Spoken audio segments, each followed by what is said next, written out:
So the formality's just about complete.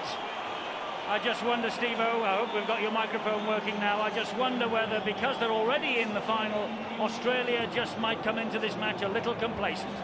No way, Eddie. I can assure you that every player out there will look at the badge on the left-hand side of their chest, and they will be playing for their country. It is the time to stand up and to be counted. There's no greater accolade in the sport of rugby league than to represent your country. Gareth Hawke will be looking for a big game. It is important that Britain really get off to a very solid start, lift their confidence, and what a night for this fella.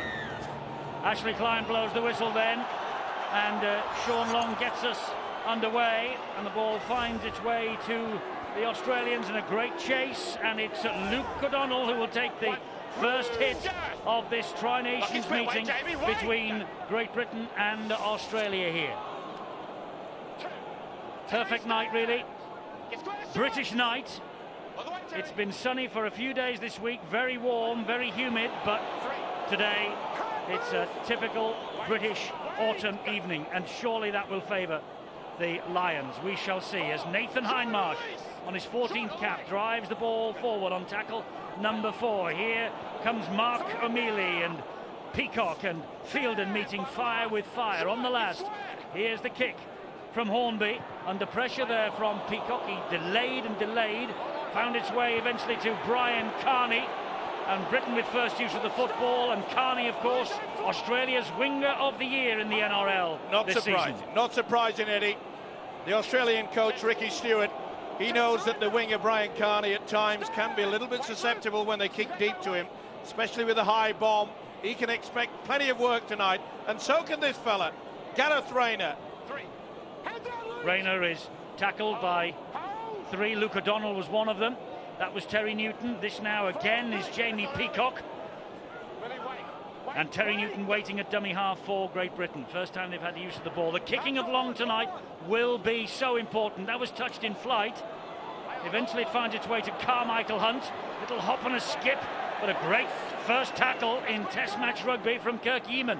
Eddie, Great Britain learned to their cost last week when Brent Webb went 80 metres that you have to be strong on kick returns. When you kick the ball, you need to know that there's a teammate close beside you, because the Australians are even better. With their 3 backfield players, the kicks downfield have to be well guarded. This is Nathan Hindmarsh. He will get to his feet. And this is Lockyer, always the danger man, the world's greatest. And Luke O'Donnell again, his 9th cap in 2 years for the North Queensland Cowboy.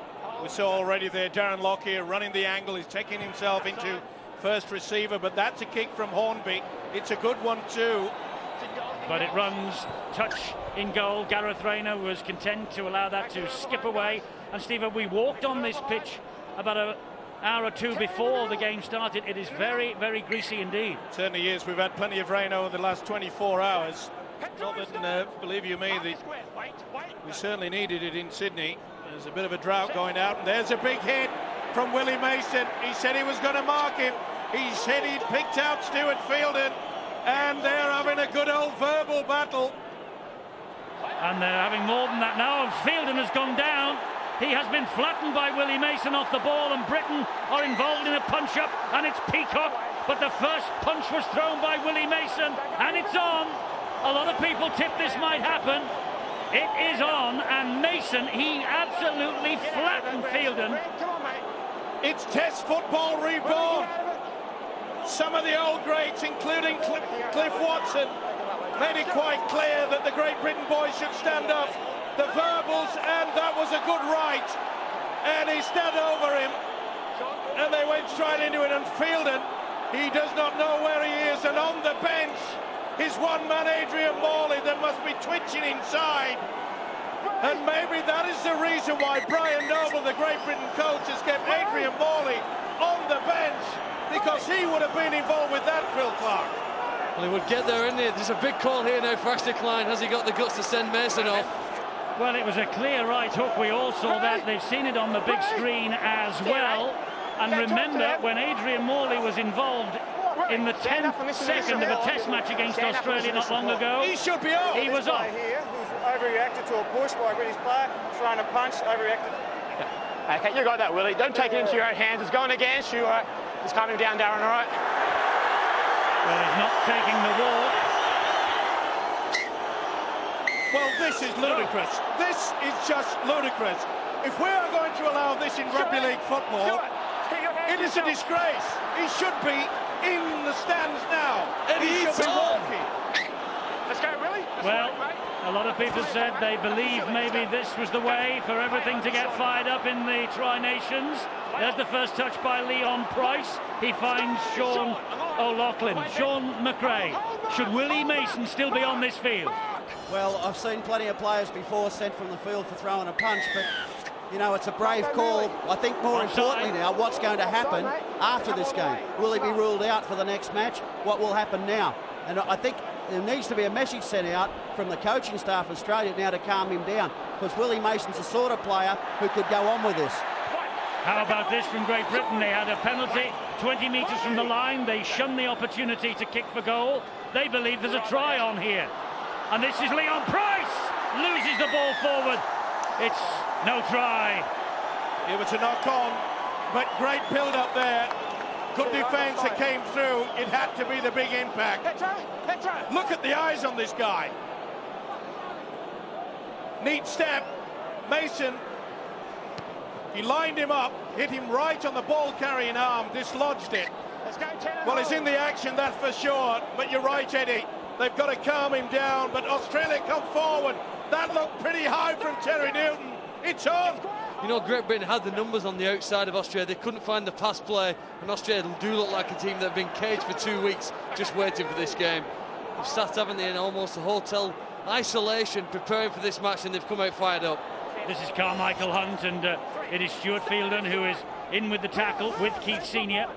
And also there was the man who has been all over the back pages this week. That, of course, is Leon Price. This is Sean Berrigan, who comes in. It's his 28th birthday today. Cameron Smith was playing for the Australians last time out. Now it's Carmichael Hunt. Carmichael Hunt cannot get through the defence of Great Britain again. And that was Gareth Ellis with the hit. He will play the ball to Jamie Lyon, who finds Hornby. Whoa! A slice kick from Hornby goes behind the players, bouncing all over the shot, but still Australia keep it alive. Gasnier with a dab to the in-goal area. Rayner is after it, and Rayner hoists the ball into the stands, but it's offside. Offside against Australia. Didn't allow it in the 10 metres. Not the best kick from the halfback, Hornby. Did well to keep it alive there. Gasnier realised, and you could see they're just in front.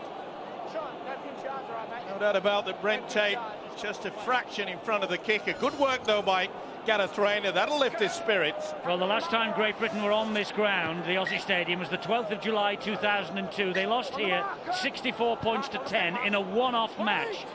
They have licked their wounds for 4 years, and the next 80 minutes or so will tell us whether they have learned and can they cope with international football at this level. Gareth Hock for Great Britain. Well, I think that Australia, and particularly the second rower, Willie Mason, has done Great Britain a huge favour. OK, I feel that Mason should have been sent from the field of play, but it has really lifted the forwards of Great Britain. They'll take it to them, don't worry. This is Leon Price again for Great Britain, just inside his own half of the field. They come down the right-hand channel, and O'Loughlin with the kick all along the deck, looking for Brian Carney's pace. Carmichael Hunt is there, and he's hounded down by Newton and Keith Senior. Great composure there by Britain. The referee, Ashley Klein, was shouting to give them the full 10. They just held back sufficient enough for him to take a few steps forward. That's Greg Inglis, who plays the ball. This is Berrigan again. He finds Jamie Lyon, and the majority, every one of these players, indeed, in the British side, will know exactly what Jamie Lyon is capable of. Good movement from Australia. Lockyer, the key man for them. Halted, though, by Sean O'Loughlin. Berrigan in at dummy half again. Gets the ball away to Willie Mason. Peacock with the tackle low down. Fielden was over the top. Here is Hornby again. There's the kick right between Carney and Wellens deep in goal area here, but the ball will skip its way over the dead ball line. You know, Eddie, I don't think the Great Britain side could start any better than last week against New Zealand. I don't think that was their problem. Their first 20 minutes last week was sensational. They've certainly started very well here in the first 9 minutes of the game. Where they fell away last week was after the 20-minute mark. They went from something like a 95% completion rate down to a 68% completion rate. That's something I'm sure that Brian Noble and his coaching staff would have worked on this week. Talked about the transition phases, talked about finishing their sets of six well and not giving penalties away to the Australian side. They've been impressive here tonight so far. They look a much more confident side. They look comfortable with their game plan, and they are testing the Australian defence, particularly just on the edges there. And they've just won their fourth penalty. Australia have had one, and they will restart on the halfway line, and this is Sean O'Loughlin. And that penalty came about from the player being a lot more enthusiastic at trying to get to his feet. Against New Zealand last weekend, I just got the impression they were very slow. Maybe they were a little bit slow out of the blocks. They haven't played together for such a long time, Great Britain. Terry Newton from dummy half finds Sean Long. Here is Fielden. Ferocious challenge on Fielden again. This time, though, it was Mark O'Mealy leading the charge, and Fielden is a little groggy. Long will dab it over the tape. Hit late by Mason. Was he ever? The touch judge is not. He was taken out by Mason. And Sean Long is another British player in Cloud Cuckoo Land, courtesy of Willie Mason. He has split the right eyebrow. Now the touch judge has not come on, but it looked very late to me. Tip over, and he's got to go now. This is the second. I mean, total slather. Why don't they all give him a gun each? It was a raised left elbow. Yeah, got ya. Just completely took him out. Well, there's been comment made in the press this week that if the authorities don't watch this, and look at the blood on the head of Sean Long, if the authorities don't watch this, some observers believe that this could be the start of all-out war. But it's a deliberate elbow, as far as I can see. It certainly looks worse from another angle. At the very least, if you apply the rules from Super League, it's a sin bin in because he's attacked the player late. He makes no attempt to put the hands towards the ball. We're going to start with the penalty. Right, come on, mate. And look at Mason and Peacock continuing the discussion on. Yeah, that's right. Well, you can thump someone in the face and you can raise an elbow and split an eyebrow. You stay on the field. Well, third time lucky, eh? Look at that. You know, if I was Coach Ricky Stewart, I'd get him off the field now. So I think he's now a liability. Get him off and get someone else on there. That was just absolutely disgraceful. Let's make it Luke 2 feet. Well, the more you look at it, the worse it becomes. Long continues on. Here is O'Loughlin. Hornby and Lyon, the tacklers. This is Fielden. He's battling on, Stuart Fielden. He's obviously feeling the effect of the right hook early. Terry Newton, 10 metres away, gets the ball to Gareth Ellis. Ellis will pump the legs forward, spins but can't get it away. Sheer weight of numbers. 4 tackles gone. This is Newton. Back it comes to Long. Long gives it to Leon Price. Price fires it wide to Wellens. Not the best. Well done, Gareth Rayner, for keeping that ball in the field of play. Here's Wellens again. Gets the pass back to Long. Long will hoist the kick. Carney's hunting this. Inglis is underneath it. Inglis gets it. But well done, Keith Senior. And he now concedes the penalty. You know, passing accuracy out wide has let Great Britain down previously in test matches. And again, an opportunity to score. Wellens couldn't find a fast and accurate pass to Gareth Rayner when he had an opportunity. Rayner had to duck down, and you saw the Australian defenders were scrambling back. It would have been a touch and go whether Rayner had got in the corner, but we need better at passing accuracy if we want to take those chances. The possession stat says Great Britain 60%, Australia 40%, but again so far Britain, Sean, have not got points on the ball. Well, they haven't, and this is where they've got to convert their field position and their territory into points. Again, I go back to last week, something they didn't really do against the New Zealand side. Just notice as well how many... Pass. That's uncharacteristic from an Australian side, isn't it? Well, it is a ploy that they use all the time. And Ricky Stewart, their coach, and little doubt in my mind, it was just delayed enough from Sean Berrigan. Mark O'Mealy taking it very flat indeed. But I'm with you guys. We really need to stretch and get some points on the board. Maybe even kick early in the tackle count. Try to just catch Australia out. This is Sean O'Loughlin in possession for Great Britain. He plays the ball to Terry Newton, and Newton looks for the runner. The runner arrives. It's Wellens. He goes under the challenge of two defenders. Lyon was one. This is Newton. He finds Peacock. Important set of six this is for Great Britain right now. They're inside the danger zone. It's with Sean Long, and Long fires the pass back to Leon Price. Price will take them on up the middle, gets the offload to Long. Long then finds O'Loughlin. O'Loughlin gives it to Gareth Ellis, and as Ellis goes up the middle, can't get the ball away. Tackled by Luke O'Donnell. It's Newton at dummy half. He finds O'Loughlin. O'Loughlin then to Stuart Fielden. Again Willie Mason and Nathan Hindmarsh hunting Stuart Fielden. That's the last. Britain are 11 metres short of the line. Newton fires the pass, and good defence this time. Solid defence from Australia. Down to Bill on the side. Injury news, Bill. It's not surprising that given the attack on him by Willie Mason, Sean Long is bearing the scars. He's got a cut to his eyebrow. He's out there still. I don't know whether they're going to have to bring him off shortly for treatment, whether Ashley Klein will ask for him to be treated, but it's hardly surprising, given the nature of that challenge on him, that he's got that cut. Indeed so. It's a question of whether Ashley Klein notices whether the blood is coming from the eyebrow of Sean Long, and I think I've just spotted number 15 emerging off the bench. Adrian Morley is about to join the party. This is Luke O'Donnell. Well, Great Britain's coach Brian Noble has held Adrian Morley back for 14 minutes, and in the heat of the exchanges, it's probably a good job. Deep kick downfield, easy for Paul Wellens. Wellens will run this ball back. Pretty good composure as well from Great Britain. There's the man that everybody will be hating over in England, Willie Mason. Really should have been off the field of play, not just once, but with two incidents. And here he comes. He'll pinpoint him, don't worry, so will the green and gold. They'll try to get him all riled up.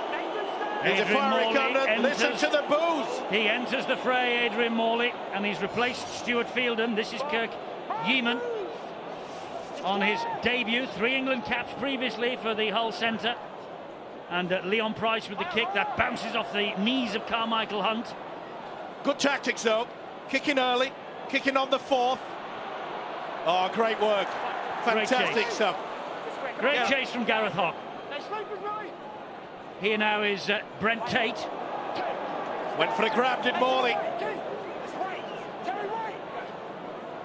And that was Berrigan. Here is Mason. Wonderful low tackle from Sean Long. Oh, a penalty given against Long. There's a little push as Mason got to his feet. One area in Australia's game they won't be happy about is their kicking game. Great Britain far superior so far tonight. Ben Hornby, I can remember 3 kicks, 2 have gone dead, and 1's hit Paul Wellens on the full.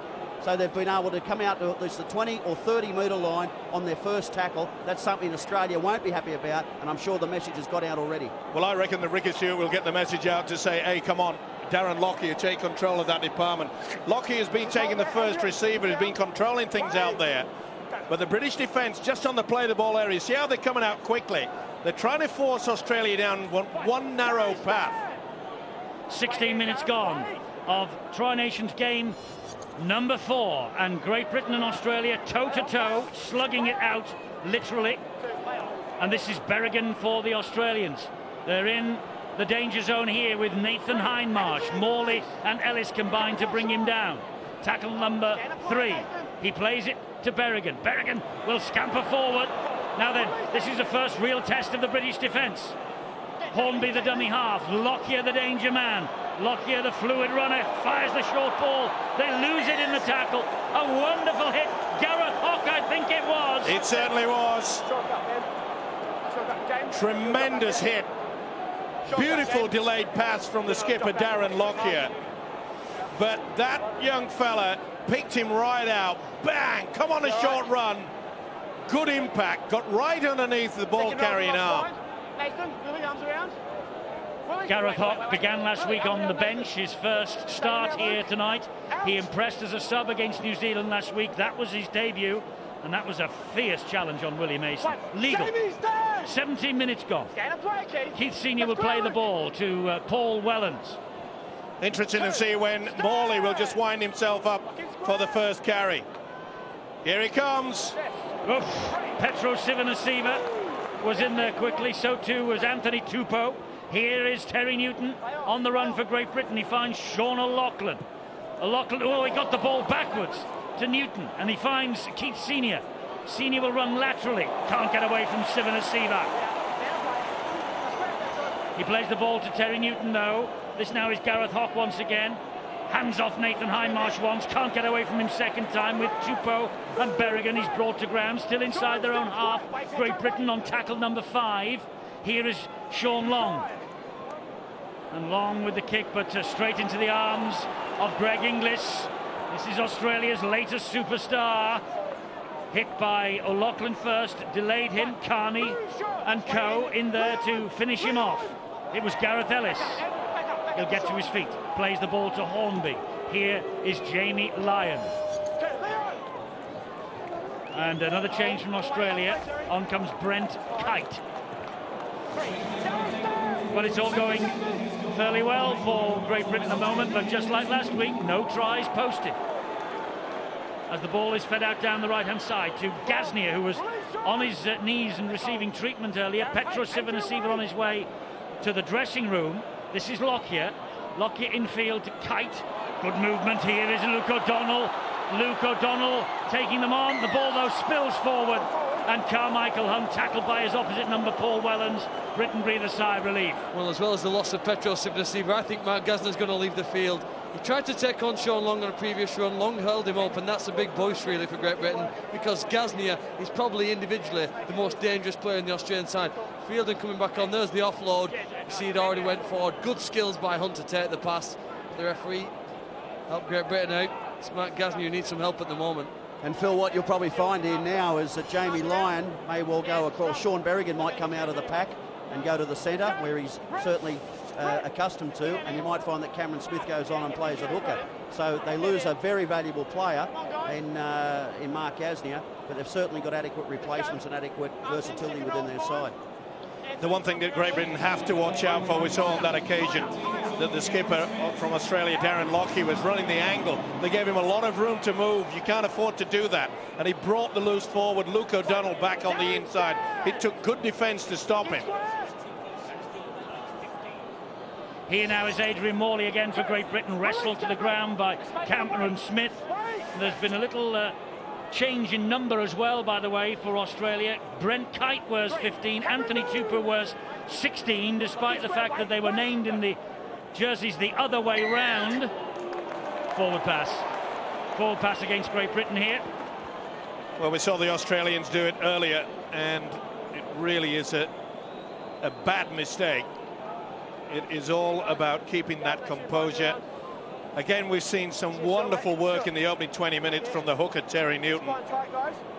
He really was superb in the same 20 minutes against New Zealand, Phil. You know, the former Kangaroo, Brian Fletcher, who now plays in the Super League with the Wigan Warriors, says that basically in Super League, for the first 20 minutes, it's exactly the same as games down under, after which point British sides drop off back home. We'll see now whether this international side can match it with the Kangaroos for the second 20. Well, there's a mistake by Brent Tate. The ball was dipping in front of him by Lockyer, and the referee, right. Mr. Klein, says it's a knock-on. It's disputed by Brent Tate and by Jamie Lyon. Well, he's not just going to accept it, but you'll see here that it jostles and bounces. Gets to it second time, but you only need one. Wellens for Great Britain then on the halfway line.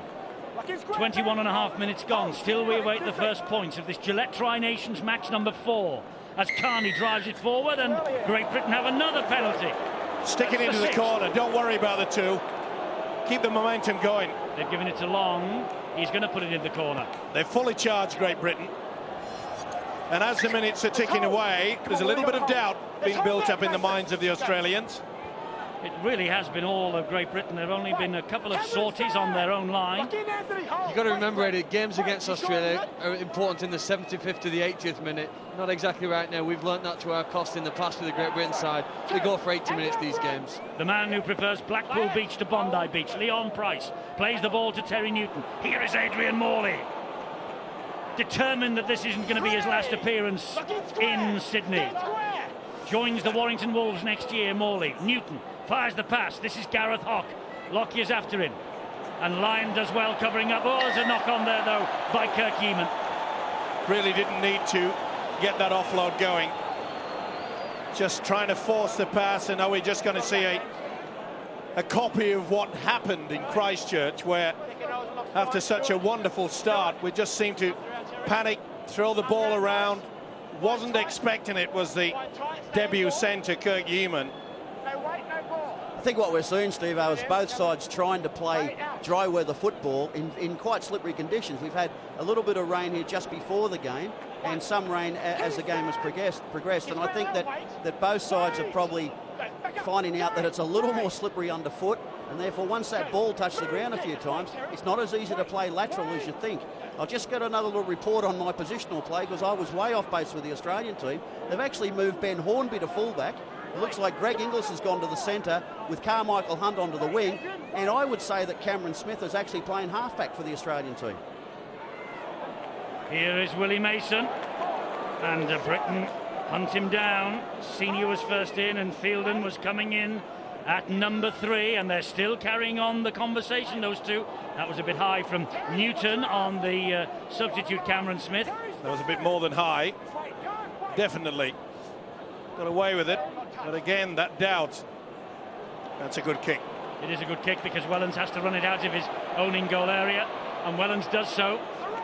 The man of steel, the Players' Player of the Year, the Rugby League Writers' Player of the Year, won just about everything, including the man of the match in the grand final. The only thing he missed out on this year was the Lance Todd Trophy in the Challenge Cup final, but St Helens teammate James Roby is waiting to come on.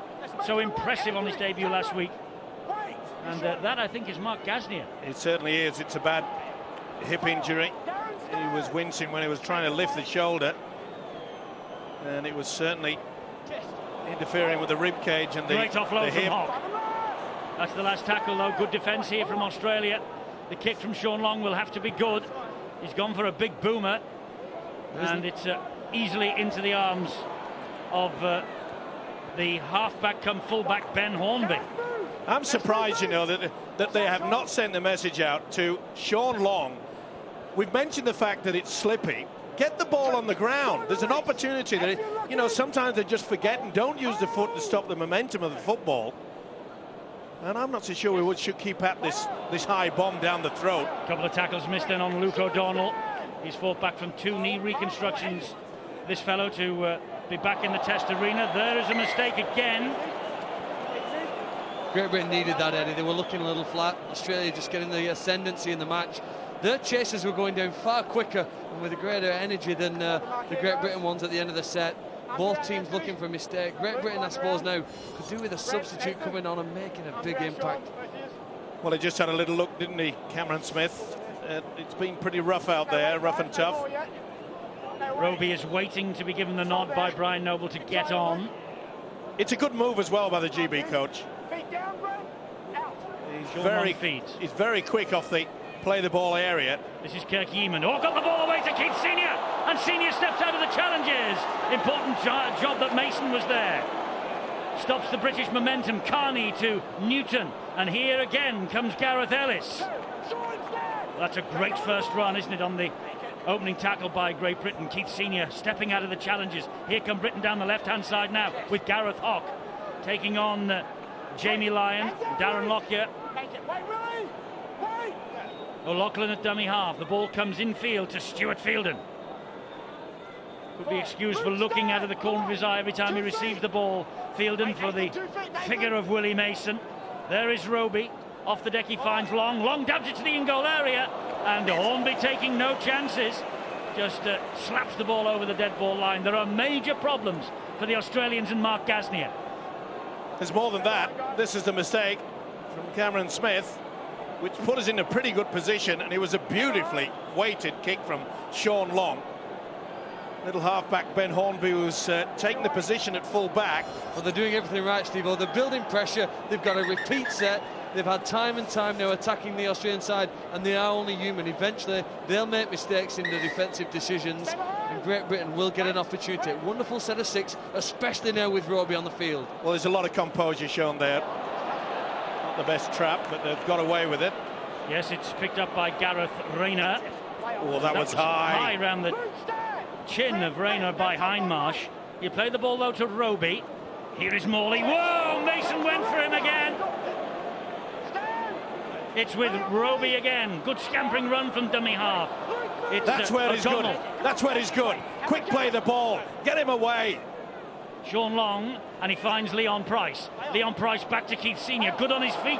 Keith Senior needed a good tackle, and it was from the substitute Brent Kite. On the charge is Wellens. In Sydney for Australia, and all that pressure has come to naught, and Greg Inglis fed by Hornby, and Australia take the first try of the match. One of the most versatile players, Ben Hornby, who set up Greg Inglis. I said he's the latest superstar from Australia, and he has scored 25 tries for Melbourne this year in just 32 matches. More importantly, in the context of the Tri-Nations, he's nudged the Kangaroos ahead. The one thing you've got to say about the Australians, they are confident when they want to take a gamble. And it was a huge gamble. It could have been a try at the other end. But he put himself in a tremendous position. And that is the difference at times at international level, especially between the two foes of Great Britain and Australia, is that at times when it looks as though you're in full control, they will do something completely out of the box. They didn't bother about going for the defensive ploy. They went into attack. They're trying to get Gasnier back on the field if they can. But the try converted by Darren Lockyer, Australia ahead by 6 points to 0. You know, it's just like Great Britain need to keep their heads high because they've played well in this game. That's the first mistake they've made. They'll know that territorially they've had the better of this game. They'll know that on that repeat set they probably should have converted into points. But you don't be put off by somebody that takes an intercept pass. Those things can happen. Ben Hornby made a decision. Sometimes you get it right, sometimes you don't. The ball could so easily have sailed past his face and Great Britain scored the try. So I remember saying the same thing last week when New Zealand scored. What you've got to do is not go away from what you've been doing well. Yes, don't panic. That is the one thing that did occur in the final 10 minutes in Christchurch last week. We just got a shot there, Steve, of Brian Carney on the bench, and I noticed he gave up the chase on Greg Inglis, and he was limping. It's the hamstring that he suffered with in last year's Tri-Nations. He seems to have problems, doesn't he, with the right hamstring. Chris Brooks, the British doctor, icing the area as the kick comes down the line. That's a great kick.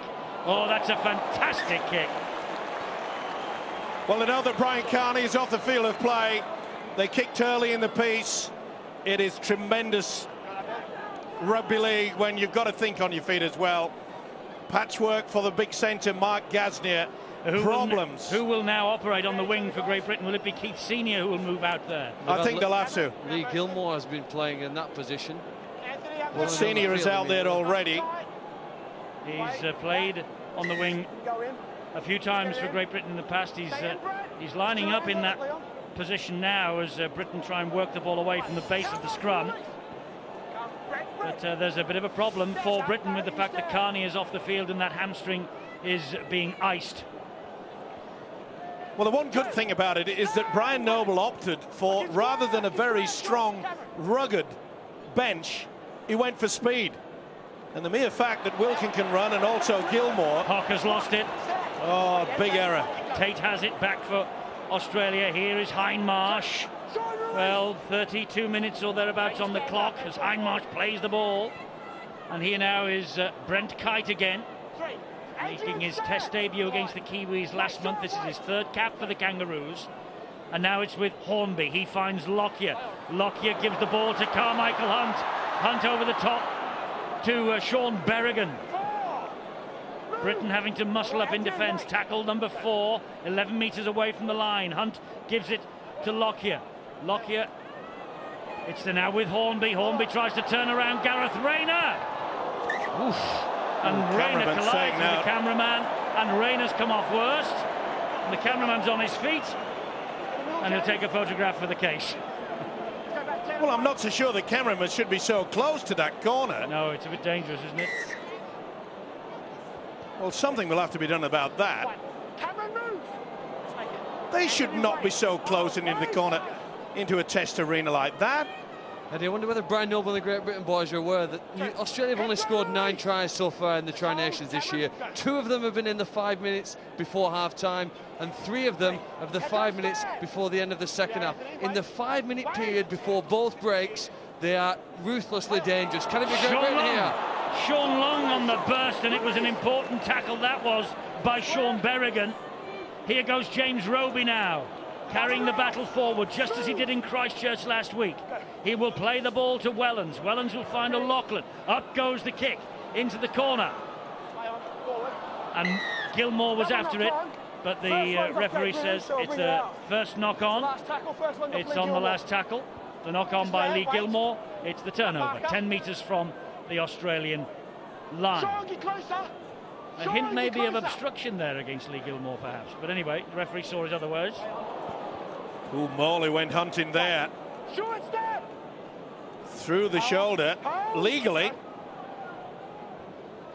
It's Sivanasiva for Australia. Petro Sivanasiva, the 12th time that he has faced Great Britain in the Test arena. Now it's with Nathan Hindmarsh. This is where Great Britain got to be really on their toes. Australia deep in within their own half, but they're capable of doing anything. Lockyer with the ball inside finds Jamie Lyon. He's grounded on the halfway line. Here goes the winger, Brent Tate, again. And he's taken out there. Obstruction. Little doubt in the mind of the whistleblower, Ashley Klein. Carmichael Hunt. I've got another player worth having a little look at here. That's an obvious obstruction. And, you know, wingers, they have a habit of going across field, don't they, sometimes, instead of just picking a hole and running. Just keep an eye on Sean Long for a little while. He's been holding his back out there for about the last 5 minutes. I don't know if he's 100% either. Well, here's a chance for John Wilkin to make a big impact on the Test arena. He's had a sensational 4th year at St Helens. He's about to come on for his Test debut.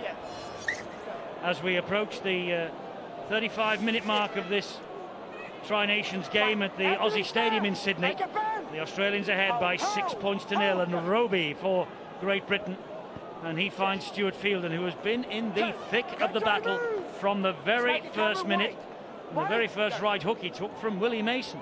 It is with Long now, and Long has found the gap, and Long attacks them. Ball comes in field, and Wellens will score for Britain. Wellens scores for Great Britain at St Helens, 1-2. And Long made the break, and Wellens was the man in support. And Australia had nothing in defence to stop Paul Wellens. And he comes up with his second try of this Tri-Nations 2006 down under here. He got his first in 5 years last week. Just like St Helens Corporation buses, they come along in pairs. Britain about to go level. Tremendous work by Sean Long. Skirted out just off the play the ball area, threw the dummy back on the inside. Darren Lockyer and Luke O'Donnell took the dummy superbly, and Paul Wellens has put Great Britain back into this game, and boy is he happy.